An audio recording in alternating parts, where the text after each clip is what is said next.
Welcome back to another episode of Aunt and Andrew, where family's everything.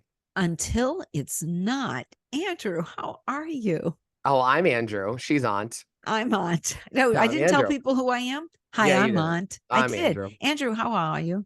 Yeah, I'm good. That's Make good. Are you sure ready that for you Christmas? click subscribe right now Yes, on right our now. channel. We want you right now. Yes. And click And leave like me a us too. comment. Just leave me a comment. I don't even care what you say. Just say, hey, Aunt, how are you? Like, just tell me something. Yeah. No. I doubt people are going to do that. But if you feel But it inclined, would please be do it. so awesome if we got all of a sudden like 500 people who said, hi, Aunt, hi, Aunt, hi, Aunt. Because you know what? It would make Andrew wicked jealous that nobody said hi to him. I like it. I'm If sure there'll you're be in a the few giving, people.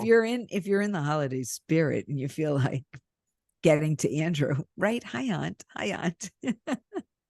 Well, And then for New Year's, you can write, hi, Andrew, hi, Andrew. I Don't guess. say anything, just say hi. Anyways, I have a feeling we're getting close to the end of Lent. Erika's getting out of her. Because Erika, cocoon. you can see, I'm going to tell you, I give up certain things for Lent, usually shopping. And by like the last week of Lent, I'm like asking other people, like my daughter, oh, there's something I really want. Can you buy it for me as like a Christmas, early 9-month Christmas present? Because you start to get crazy. So Erika must be And your starting daughter to get probably goes, crazy. no, No, it's Lent. You gave it's up Lent. stuff You for gave it up. Christmas. Yeah. I can hear her saying it. But you can tell it's getting close. But I think one of the most fascinating people we saw this episode was Sweaty Sal, Sutton's date. Oh, he was on. I think he blew a couple lines before the date. I wondered if he wasn't an actor. To I mean, be honest with you, because he did have a professional picture, and they said he was the Bachelor. He was on the Bachelor. Well, he didn't look like his picture.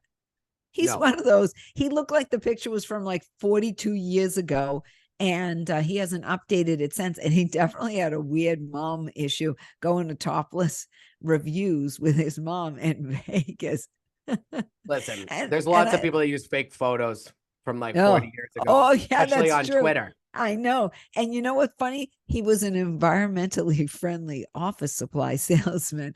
And all I could wonder if he like only sold recycled paper or like trash bins that had used with like recycled material. I'm just going to say, I don't think he had that much money. She was really not into it. I wouldn't have been into it either. Yeah, no. I called him Sweaty Sal because he talked about how much he sweated. So we're giving him the name Sweaty Sal from New York. It didn't last that long. It seemed forced. Oh my God, it was painful.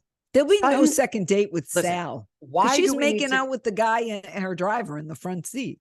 I don't think Sutton is like, why do we have to keep pushing this relationship thing? She's fine without it, like on the show, at least. I mean, go for your own, go for it in real and IRL Sutton in real life. They don't really show Erika with guys, but she is still married. So I think she's private about her men. Probably, but also she's very much like, here's the thing. I think Erika doesn't need it as a storyline. She's selling $4 tickets to her show in Vegas. I know. That's enough of a storyline right there, isn't it? I mean, what could be better storyline than that? She got 20 shows. Did she get? I don't know. Doesn't seem she got like 20 shows. No, it doesn't. She got 20 shows and she invited her mom. Did her mom ever go to a cabaret? I mean, not cabaret. What was it called? Chicago. I don't know. Cabaret is too difficult for her to do. So I will say this. Have you ever tattooed someone the first letter of their name on them just so that they can write another word? No. And we found out that PK has Dorit on his arm.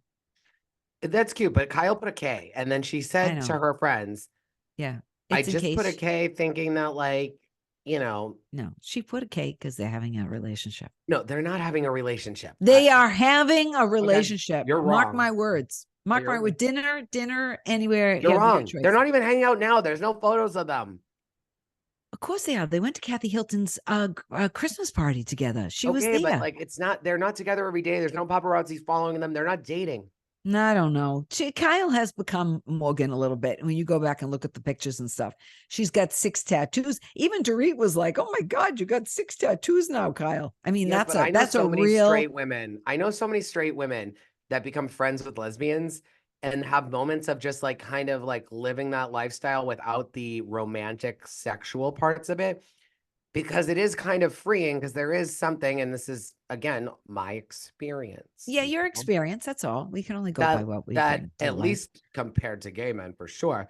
Lesbians are far more chill, go with the flow, far more I think healthy lesbians that have dealt with their mental health and been able to live their life freely, not shoved in a closet, are able to really, I think, just they don't have some of the same insecurities as gay men. They don't have some of the same pressures. They're able to be a little bit more just true to who they are. And I think that Kyle appreciates a lot of Morgan's freeness, but I think you're not going to be right about a sexual relationship. I think Morgan's going to be heartbroken because I think you don't think that she's dabbled in the lady pond at all with maybe Morgan? Maybe she has, but it's not going to be a relationship. It's going to be one of those, like for Kyle, it was a distraction for Mauricio. It was a way to get well, they're distracted now because I'm going to tell you, if you go Mauricio's to our Instagram, away in Aspen with like 16 different Miss America candidates. I know. I wanted to say, if you go to our Instagram, we're at Aunt and Andrew on Instagram, and I post all the latest breaking news all the time. And Mauricio is in Aspen with other women. Miss USA or something. Or Miss this, Miss that. Miss Universe that. From Colombia or something. I don't know. Yeah. He's on the, he's not with Emma though. No, but my point. They so were my saying point is he was going to be with Emma. I also don't. And those are straight interactions for Mauricio. Obviously, they're women. I still don't look at any of them as like a real relationship. They're coming from like a 20-year marriage almost, like where it's like, Mauricio right? and Kyle. They were like years, right? 30 years. 30 years. No, like 30 years. So what I'm saying though is like that's a long time. So like, of course you're gonna go on dates with people. Of course you're gonna like lean in on people that give you attention. I still mark my words by this. I feel bad for Morgan. I think she thinks there's more there with Kyle than there is. Do you think that Dorit would feel better if Kyle got a D on her? No. For Dorit, I also think Dorit is like. Do you think Dorit would feel better if Kyle got a D tattoo? Maybe. I think she would. Yeah, because I think she's feeling displaced a little bit, to tell you the truth, Dorit. That's what I think. I think she's displaced. I mean, I just think that Dorit is being told, no, Dorit's not mad about this. Dorit is like being annoying about it. The producers are telling her, talk about Morgan, your best friend. Now she's always with Morgan. Oh my God, tell her how she's with Morgan. Oh yeah. What do you think's going to happen now that Mo and Kyle are getting divorced? Are you and PK going to even be friends with them anymore? What's going to happen there? Did you enjoy the ladies at the bar drinking? Because I kind of did. I thought it was like a natural, real moment with Garcelle and Sutton and Erika, and they were just like having a few cocktails and having fun. There was no drama. Nobody was malicious. They were all chill. They were cool. They were laughing. I wish we could have more moments like that. Did you watch the Ultimate Girls Trip New York? I started. I haven't really finished it. I'm going to tell you something. Maybe I should save it for another time. I'll save it for another time. Let's see how it goes. I loved seeing them. Say it. Name them. Name them. I loved seeing them, the ladies again. But I tired of them quickly. Mm-hmm. I was tired with them. I thought, I know the shtick. And for the first time, I hate to say this, I got the reboot of New York. Oh, that's nice. Yeah. Isn't that interesting? Because I realized after a few minutes with these ladies, I've seen Ramona fight for the room before. I've seen Countess Luann wants to, who's she going to bang anyone? Bang. And the reason why we liked Crappy Lake was because of the cast of characters that surrounded them. Yes. And the setting was unique and different. Yes. But we've seen them at a tropical place. We've seen them it all before. Now it was still interesting, but I tired of them early. I got a little bored after 30 minutes of the same stuff. So I have to come out of it saying that the reboot is fresher. That's all. I'm not sure I still like it, but it's fresher. I will say. Even though I like Dorinda's line that she hasn't said, but I love it. She said eagles it about don't fly with pigeons. Yeah, she said eagles it don't fly night. with pigeons. Yeah, it was on last night. Yeah. I don't, as much as I like the line, even Dorinda bullying the new-ish girl is very predictable. Yeah, totally. Yeah, that's what she does when she's been drinking, when she feels insecure. The whole bit. She like pulls it's out just this what she like does. I just felt like I could. Richard, my husband Richard, and yes, and come to you know, Bluestone Manor, and of course, Yeah. and it's like, but Right. you know, you're a peasant, I'm this, and it's like, Yeah. get a better line. Yeah, I agree. Didn't you think that Kim Richards looked a little bit like a 70s rocker chick last night? A little bit. And I love how she wears a scarf and she puts her stuff in it she doesn't need. I never, you know, I like a scarf occasionally. I'm going to start holding my tissues in it too. Maybe a little snack, a little payday bar. Why do you think she's on the show this season? That's a good question. Why is Denise Richards there? Yeah, like, I mean, I just would be curious to know how they get paid. Like, is Kim trying to promote her art? Maybe I would have her come right on my wall. Would you? Yeah, Would you maybe let in her your if she said, Andrew, maybe I'd with like your to come grandson's over? washable markers in his on an easel. Yeah, maybe. I don't know. I don't I think don't you know. maybe in your maybe in one of your spaces. Maybe. Did Your what podcast space. I want to say that Avi was in hot demand. Avi, and he liked when Dorit said that she wanted him, and he looked at the camera and he went, like, he was so thrilled with himself. Avi is the man of it. He's going to end up with somebody even bigger than Sutton. I'm just telling you. Who do you think he'll go to? I think he's gonna end up in a little Ozempic hole somewhere, and just we're gonna see him come back. He's gonna, like they say, like, you know, cocaine hole, K hole. He's gonna land in an Ozempic hole. He's gonna do too much of that Ozempi. He's gonna I come will out. say that Erika looks good. She does. She Say looks what great. you want. She's always a beautiful woman and stuff, but she was a little I'm not going to say she was heavy in any way, shape, or form. No. But she was curvy and she's much she more was slender. And it fits her because she's still beautiful. menopause. I will say, that was her menopause medicine. I will say one thing, Erika Jane Girardi is she is a beautiful woman. Maybe not inside all the time, but outside she is. No, don't regress right now. You like her. And what she did to No, I Denise didn't say I like her, but Lent's almost over. I'm telling you. Okay, but let me tell you something. They did say Lent's over Friday. When we the last review that we posted on Salt Lake City, you said you were a combo of Heather and Lisa Barlow, right? Yes. And one of the reasons why you said Heather was because you two wouldn't want to talk about personal things on TV and stuff. Yes. Right. Let me tell you, you would maybe have Denise's reaction about the daughter. Yeah. But you'd also be having a field day talking to one of your friends about how they have an OnlyFans. Oh, I'd be all over it. I want to tell you, I loved how Sutton said, there is no way I'm paying $7 to see this. I'm going to tell you. I love how the hairdresser goes, $7 for Denise Richards. I know. Listen, if one of my friends, anybody I knew, even business on the fringe, anybody I knew, I found out they had an OnlyFans, I would be, in 5 seconds, I would get on there so fast. I don't even know how to get on there. I know people that have OnlyFans. I've showed you. Did you? I've shown you did. a profile of someone that we mutually know, not on an OnlyFans, more a prostitution website. But that's true. But, but yes, I know some people with OnlyFans, and I know some people that like. Do you look at them? Do you pay them $5? I mean, you can subscribe and then unsubscribe, so you pay like the 1 month. You don't like pay. Some people are like monthly. Of course, I would. Anytime I see. Oh my God! If I found out anybody I knew at all was on OnlyFans, I'd be paying the $7. I have a few. I have a couple that I pay the monthly on because I know them and they don't even know that I'm one of their subscribers because my name is like better. A sneaky one. God. I don't have a photo. Do they do lives?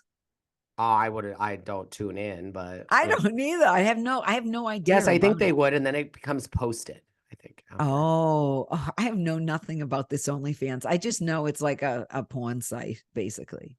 Yeah, and I mean, like, listen, or pornography. What did she call it in Salt Lake? You said I did. Oh, you said I did a pornography. Yeah, she was supposed to say what? What was the word you said? You said that I'm a pornography or something. Yeah, and it was like supposed to be pervert or something. Predator. Predator for pornography. That's it. But I will say the one thing that does strike me different is that Larsa Pippen does have an OnlyFans. She takes pictures of her feet for men in Abu Dhabi, and they give her a lot of money. You know what? If somebody got off on my feet, I would do it too. That's what I'm saying. That's what she said. Yeah, Now, does ankles she and still toes. just 2 feet? Because I think she shows pictures of her curvy bod Ankles, too. toes, and hands or But something. there are people that really get off on those photos. Yeah, I know. Oh, The billionaires in Iran. like a foot. Yeah, why not? Give it a try. This is political consultant. I don't know. I mean, it's very well known. I don't think I'm telling you anything. I'm going to tell you, Dick Morris. Yeah. And who was in the middle of a scandal, and he worked for Bill Clinton. And so your grandmother and he was coming to the local Barnes and Noble, and your grandmother said, "Oh, let's go see him. Let's go see him." Well, it was in the middle of July, and we were in the front row. And honest to God, as God is my witness, the whole night, all he did was stare at all the women's feet, and he had a foot fetish, and he was caught like sucking toes. And then at Barnes and Noble, he's looking down at everybody's feet. And your grandmother and we were ready to just go in our pants because we were laughing so hard at how he was oogling every woman's toes and sandals. That's hysterical. It is so funny.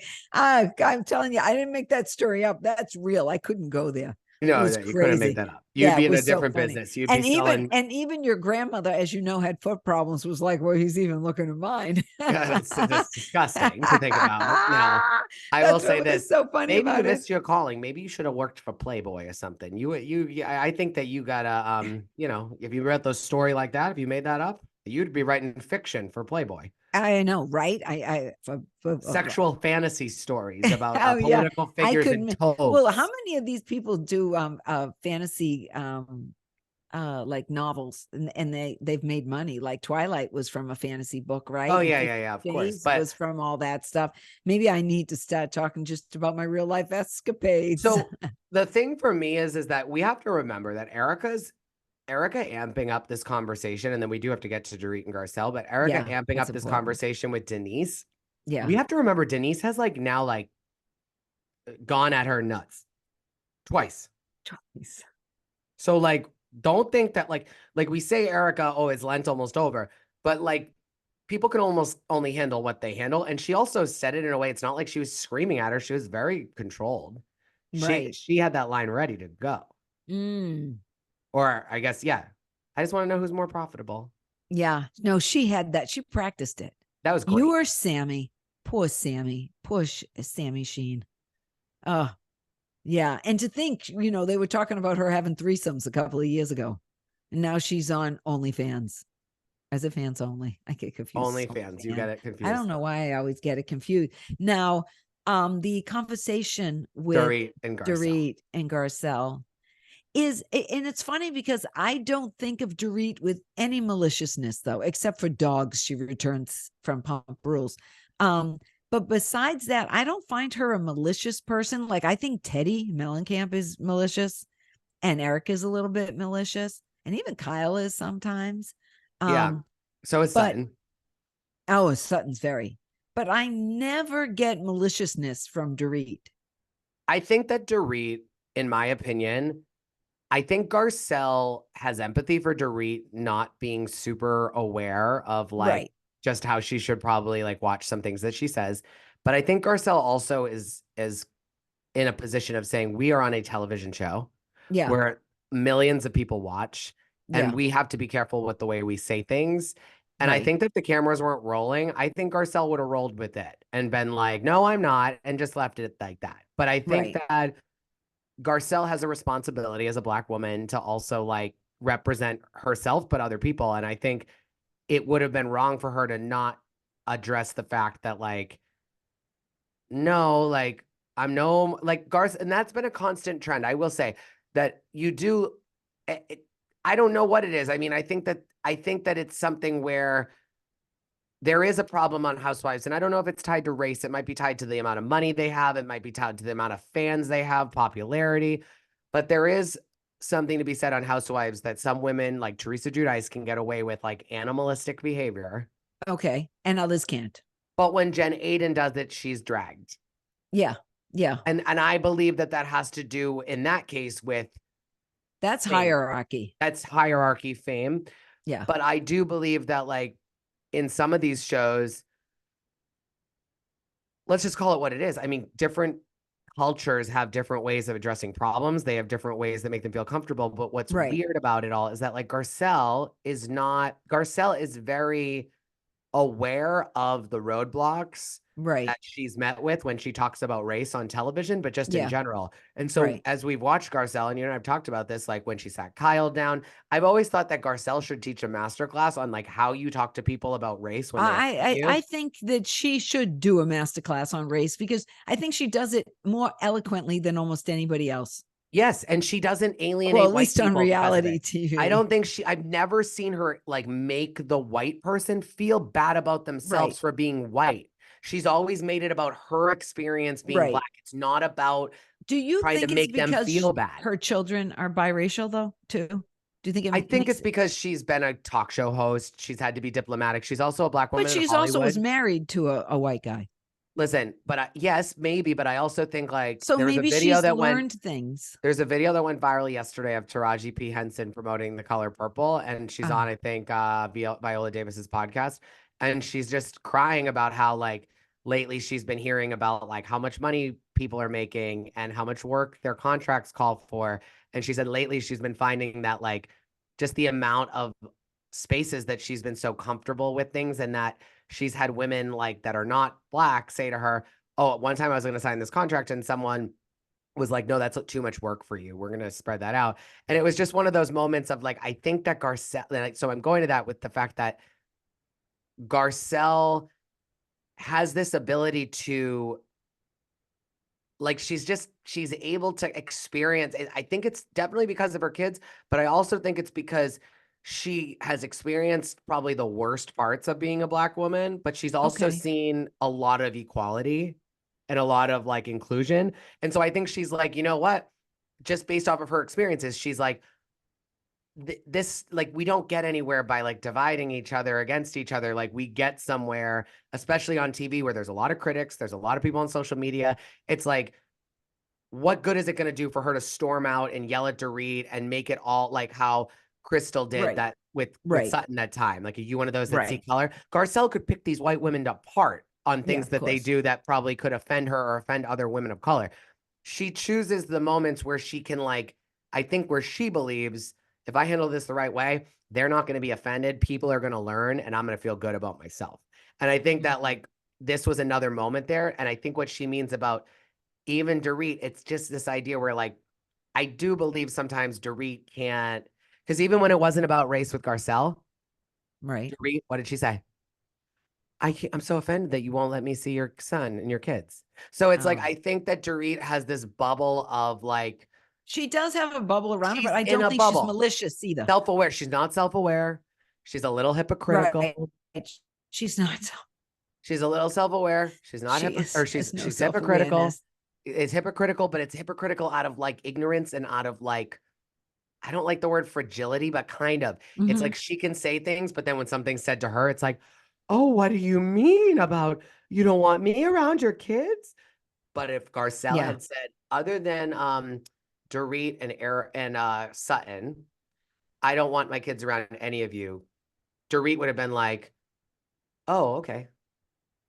Right. She wouldn't have been the one being like, why don't you want them around your kids? Like, it's just, it's all about Dorit all the time. That's my point. Well, it is, because at the very end, she was like, I'm going to go home and see my husband who I haven't seen for a week. It was about her husband. Yeah, it's about her. It was about Dorit. It was all about Dorit. So who was your mess this week?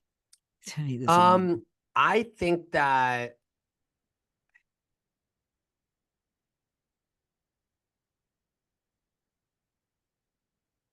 who's yours? It was Denise. Okay. She's a little messy. Oh, you know what? One other thing we didn't talk about. We didn't talk about that Sutton had another great line. Which one? It was, why'd you bring it up? Why'd you bring it up?